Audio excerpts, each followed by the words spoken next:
Hey guys, what's up? It's Red. So today I'm going to be doing another 4-minute review for you guys, and I will be reviewing The Diviners by Libba Bray. Now, when I first started my channel, I did actually review this book. It was one of the first reviews I ever put up on my channel. It was one of the first books that I was inspired to read by BookTube, and I will not be linking that, but I wanted to review it again just because I feel like my channel has grown. I've recently reread it, and I want more of you guys to be aware and know about this book and maybe hopefully give this book a chance because I absolutely adore it enough that I want to review it a second time several years later. In case you guys didn't see my last 4-minute review, which I will link in the description if you're interested in watching that, but how this works is I time myself for 4 minutes and I have to review a book in 4 minutes or less to help give you guys a more to the point review when you just want the general gist of my opinions, what the book's about, and whether or not it might be something you'll pick up. And the clock starts now.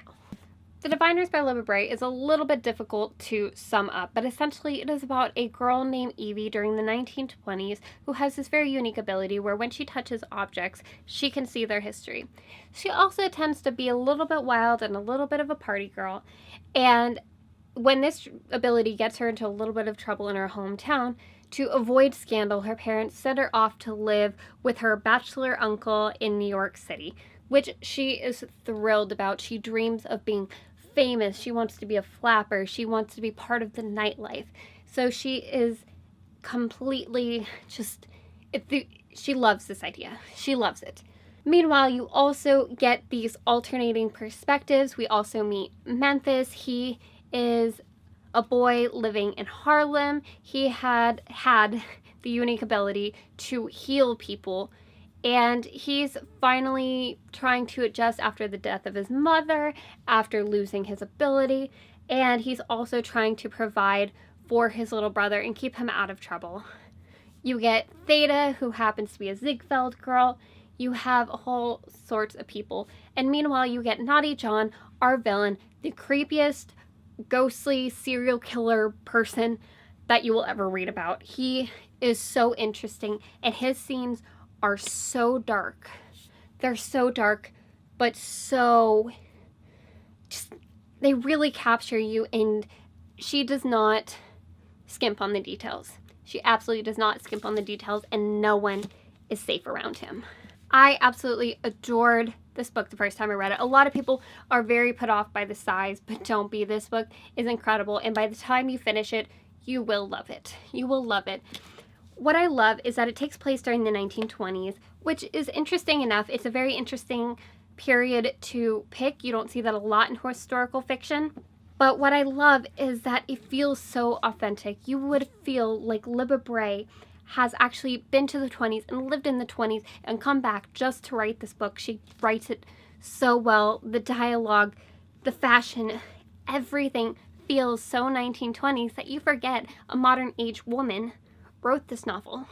This deals with paranormal and conspiracy and scandal, and it's absolutely incredible. It is incredible, and Evie is absolutely one of my favorite characters that I've ever read about because she's not perfect.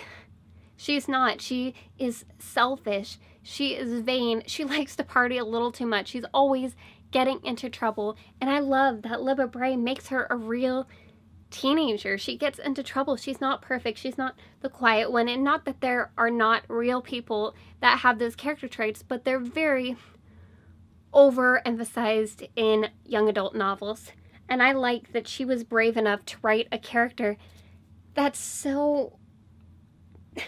is so flawed, but surprisingly relatable and surprisingly likable. Evie is absolutely adorable, even when it seems like she's thinking a little bit too much of herself and not enough of others. And you kind of want to shake her a little bit and just knock some common sense into her. You can't help but love her. So I have rated this book 5 out of 5 stars. When I reread it, that did not change. And that is it. I am calling it for the review. We will see how I did. We will see how I did. I will know when I edit. Anyway, I hope you guys are at least a little enticed to pick up this book. It was enough that I wanted to review it again just to put it out there For those of you who would have never seen that first review, again, I don't recommend it. but I want to get this book more out there, and a lot of you might even own it and just haven't picked it up yet. Trust me, it's worth making it a priority. I promise. I promise it's worth making it a priority. All right, I guess that's it, and I'll talk to you guys later.